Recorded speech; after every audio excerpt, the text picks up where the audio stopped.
और हमें Italian ocean में एक शिप को दिखाया जाता है जिसका नाम MS एंटोनिया ग्रेजा है। इस शिप के डांस रूम में सभी पैसेंजर्स डांस कर रहे होते हैं और तभी हमें एक हाथ को दिखाया जाता है जो एक लीवर को ऊपर उठाता है। लीवर के ऊपर उठते एक वायर से सब के सब लोग मारे जाते हैं जो डांस कर रहे होते हैं। एक बच्ची जिसका नाम केटी है वो बच जाती है क्योंकि उसकी हाइट कम है और वायर उसके ऊपर से गया होता है। ये सारा मंजर देखने के बाद वो जोर से चिल्लाती है। इसके बाद क्या हुआ कभी किसी को कुछ पता नहीं चला और अब 40 साल बीत चुके हैं, जहाँ पर हमें एक साल्वेज क्रू को दिखाया जाता है जिसके कैप्टन का नाम शैन मर्फी है।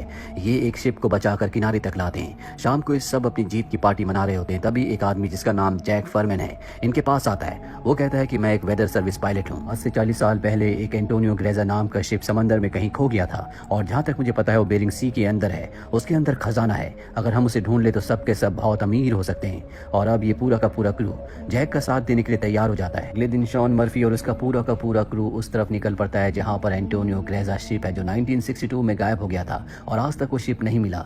उस जगह पहुंचने के बाद ये देखते हैं कि वहां पर कोई भी शिप नहीं है।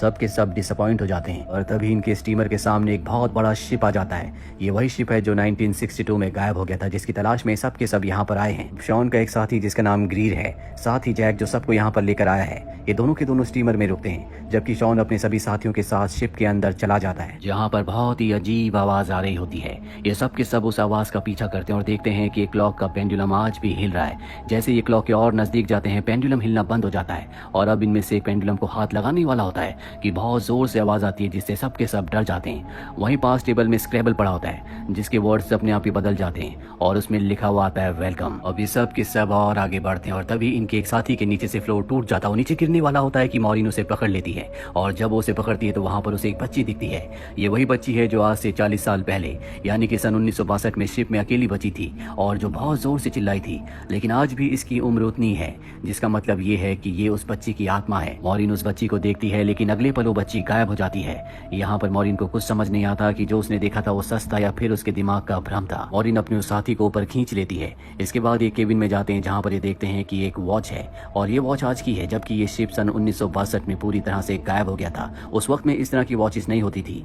इनका जो कैप्टन होता है शॉन, वो कहता है हो सकता है कि हमसे पहले भी यहाँ पर कोई आया हो और उसी की ये वॉच होगी। इसके बाद ये शिप का मैनुअल लेकर वापस अपने स्टीमर में आ जाते हैं। अगली सुबह इन्हें पता चलता है कि शिप में एक बहुत बड़ा होल है जिस वजह से धीरे धीरे शिप सिंक हो रहा है और अगले 3 दिनों में ये इस होल को रिपेयर करके शिप को यहाँ से ले जाना चाहते हैं। इसीलिए सब अपने काम पर लग जाते हैं। वहीं मॉरिन को दिखाया जाता है जो शिप के उस हिस्से में जाती है जहाँ पर स्विमिंग पूल है। वो ये देखकर हैरान होती है कि स्विमिंग पूल पर गोलियों के निशान है। अब वो स्विमिंग पूल से जब ऊपर की तरफ आ रही होती है एक बार फिर से उसे वही बच्ची दिखती है जिससे डरकर वहीं स्विमिंग पूल में गिर जाती है। उसका सर स्विमिंग पूल के बेस से टकराता और खून निकलना शुरू हो जाता है पर स्विमिंग पूल उसके खून को एब्जॉर्ब कर लेता है। वो एक बार फिर से ऊपर देखती है जहाँ पर वो बच्ची थी पर अब वहाँ पर जेक होता है। जेक उसे ऊपर खींच लेता है और इन दोनों के यहाँ से जाने के बाद स्विमिंग पूल पूरी तरह से खून से भर जाता है। अब जेक और मॉरिन यहाँ से आगे बढ़ते हैं। मॉरिन एक दरवाजे को खोलती है जहाँ से बहुत सारा पानी निकलता है। ये दोनों के दोनों उस दरवाजे के अंदर जाते हैं और तभी दरवाजा अपने आप ही बंद हो जाता है, इसीलिए इन्हें आगे बढ़ना पड़ता है। आगे बढ़ते हुए ये एक केबिन तक पहुँचते हैं जहाँ पर 9 लकड़ी के बॉक्सेस होते हैं। ये अपने बाकी साथियों को भी यहाँ पर बुला लेते हैं और जब ये बॉक्स को खोलते हैं तो हर एक बॉक्स के अंदर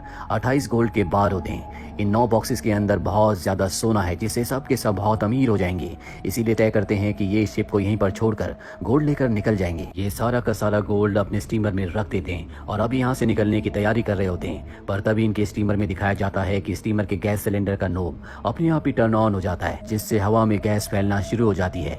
वही मॉरिन एक बार फिर से उसी बच्ची को देखती है जो उसकी तरफ भागती हुई आ रही होती है क्योंकि वो उसे वार्न करना चाहती है पर कोई उसे पकड़कर पीछे धकेल देता है और तभी मॉरिन का साथी इंजन को ऑन कर देता है जिससे ब्लास्ट होता है। उस ब्लास्ट में उसकी मृत्यु हो जाती है।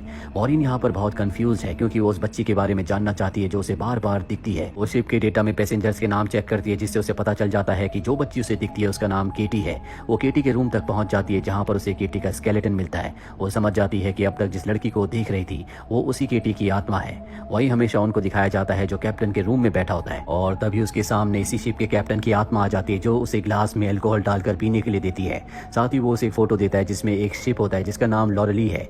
कैप्टन बताता है कि आज से कई साल पहले यानी कि सन 1962 में हमने इस शिप को रेस्क्यू किया था। इसी शिप के अंदर वो सोना था जो हम अपने शिप एंटोनिया ग्रेजा के अंदर ले आए, लेकिन इसके ठीक 2 दिनों के बाद हमारा शिप हमेशा के लिए गायब हो गया। इसके बाद कैप्टन की आत्मा शॉन मर्फी को एक और फोटो दिखाती है और जब शॉन मर्फी उस फोटो को देखता है तो उसके चेहरे का रंग उड़ जाता है। वही मॉरिन को दिखाया जाता है जो उसी बच्ची की आत्मा के साथ बैठी होती है।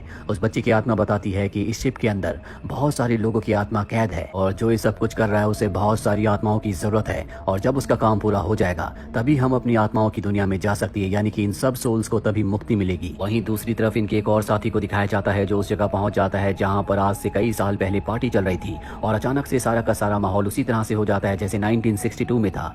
वहां पर उस सिंगर भी थी जिसके गाने पर सब गाना गा रहे थे और तभी इसे ट्रैप करके मार दिया जाता है, यानी कि इनके 2 लोग मारे जा चुके हैं। इनके 2 और साथियों को दिखाया जाता है जिन्हें बहुत ही स्वादिष्ट खाना मिलता है, ये उस खाने को खा लेते हैं पर अगले पले देखते हैं कि वो खाना नहीं बल्कि कीड़े हैं, जिसके बाद उन्हें वॉमिट हो जाती है।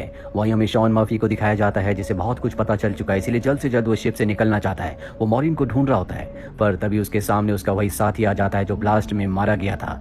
दरअसल ये उसका घोस्ट है जो लगातार उसकी तरफ बढ़ रहा होता है। वही मॉरिन भी यहाँ से निकलना चाहती है, इसीलिए उस तरफ आ जाती है जहाँ पर शॉन मर्फी है। शॉन मर्फी को मॉरिन के चेहरे पर अपना वही साथी दिख रहा होता है जो अभी घोस्ट बनकर उसकी तरफ आ रहा था, इसीलिए वो मॉरिन के ऊपर हमला कर देता है पर मॉरिन उसके पैर को जख्मी कर देती है। हालांकि शॉन उसे मारने वाला होता है कि तभी जैक आकर उसके ऊपर हमला करके उसे बेहोश कर देता है। जैक वही आदमी है जो इन सब को यहाँ पर लेकर आया है। अब क्योंकि शॉन मर्फी ने मॉरिन के ऊपर हमला किया था इसीलिए ये उसे नीचे एक्वेरियम में बंद कर देते हैं। इनके बाकी 2 साथी भी आ जाते हैं। ये जल्द से जल्द इस शिप को रिपेयर करके यहाँ से निकलना चाहते हैं क्योंकि इनके पास इसके अलावा कोई भी ऑप्शन नहीं है।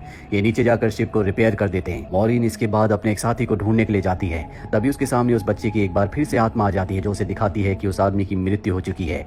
ये वही आदमी है जो उस पार्टी रूम में पहुंच गया था। दरअसल पार्टी रूम में पहुंचने के बाद जो वहां पर सिंगर थी उसकी आत्मा ने उसे सेड्यूस किया था। वो उसके पीछे पीछे ऊपर गया और उसकी आत्मा ने उसे ऊपर से नीचे धक्का दे दिया और अब उस बच्ची की आत्मा मॉरिन को 1962 का पूरा वो दृश्य दिखाती है जब सबके सब शिप में मारे गए थे। सबको अलग अलग तरीके से मार दिया गया था जिसमें केटी भी थी। इसके बाद वो गैंग जो यहाँ पर गोल्ड के लिए आई थी वो गोल्ड तक पहुंच जाती है, लेकिन वो सिंगर जो उस रूम में गाना गा रही थी जहाँ पर सब लोग मारे गए थे वो इनमें से एक को सीड्यूस करती है और अपने जाल में फंसा लेती है, जिसके बाद वो आदमी अपने साथियों को मार देता है। पर उस सिंगर की आंखों में लालच होता है इसीलिए वो उस आदमी को मार देती है जिसने उसकी वजह से अपने साथियों को मारा था। सिंगर को लगता है कि अब सारा गोल्ड उसका हो चुका है क्योंकि शिप में उसके अलावा सभी लोग मारे जा चुके हैं। लेकिन तभी यहाँ पर वो आदमी आता है जो इस पूरे के पूरे प्लान का मास्टरमाइंड है, जो इस गोल्ड को हासिल करना चाहता है और वो एक हुक को इशारा करता है जिसके बाद उस हुक की वजह से सिंगर की भी मौत हो जाती है। और अब यहाँ पर वो बच्ची उसे उस आदमी का चेहरा दिखाती है जिसे देखकर मॉरिन पूरी तरह से घबरा जाती है क्योंकि ये आदमी और कोई नहीं बल्कि जेक है, वही आदमी जो इन सबको यहाँ पर सोना ढूंढने के लिए लाया है। मॉरिन समझ जाती है कि उसका साथी शॉन मर्फी वो पूरी तरह से बेगुनाह है। वो उसे बचाने के लिए एक्वेरियम की तरफ भागती है लेकिन अब उसकी मृत्यु हो चुकी है। कैप्टन की आत्मा ने जो उसे फोटो दी थी वो उसी के हाथ में होती है जो पानी में वो देख लेती है और ये फोटो और किसी की नहीं बल्कि जेक की है। जेक कोई इंसान नहीं है बल्कि वो एक इविल स्पिरिट है जो किसी के लिए आत्माओं को जमा करता है। हो सकता है कि वो शैतान के लिए काम करता हो और यहाँ पर वो इन सबको मारकर इनकी आत्माओं को भी जमा करना चाहता है। मॉरिन अब अपने साथी से कहती है कि तुम्हें जैक पर नजर रखनी होगी, मैं अपने दूसरे साथी को ढूंढने के लिए जा रही हूँ जो कि पानी के अंदर है। मॉरिन जब उस जगह जाती है तो उसे समझ में आ जाता है कि उसकी भी मृत्यु हो चुकी है जिसे जैक ने मार दिया है। वहीं जैक उस जगह आ जाता है जहाँ पर मॉरिन ने अपने साथी को कहा था कि वो जैक पर नजर रखे।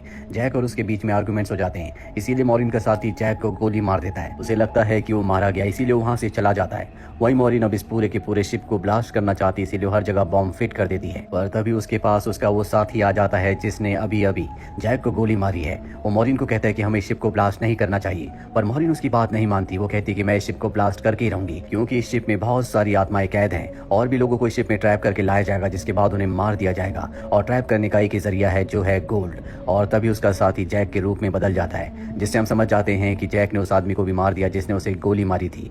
जैक उसे बताता है कि तुम्हारा और मेरा काम एक ही है, जिस तरह से तुम समंदर में फंसी हुई बोट्स को शिप्स को जमा करती हो उसी तरह से मैं सोल्स को जमा करता हूँ। पहले मैं भी इंसान था लेकिन मैंने बहुत पाप किए थे जिसके बदले मुझे काम दिया गया और अब मैं सोल कलेक्टर हूँ जिसके लिए मुझे शिप की जरूरत है और मैं नहीं चाहता कि तुम इस शिप को ब्लास्ट करो। पर मॉरिन उसकी बात नहीं मानती इसीलिए जैक उसके ऊपर हमला कर देता है। मॉरिन एरो से उसके पैर को जख्मी कर देती है और फिर उसी एरो से रिमोट पर निशाना लगाती है और खुद वो शिप से कूद जाती है जिसके बाद शिप में एक बहुत बड़ा ब्लास्ट होता है और अब मॉरिन पानी के अंदर शिप के नीचे फंस चुकी है। पर तभी वहां पर उसी बच्ची की आत्मा आती है जो मॉरिन को ऊपर का रास्ता दिखाती है। मॉरिन बड़ी मुश्किल से ऊपर आ जाती है और वो देखती है कि शिप में जितनी भी सोल्स थी वो सब की सब आजाद हो चुकी हैं और वो सोल्स की दुनिया में जा रही हैं। इन सोल्स में केटी की भी सोल है।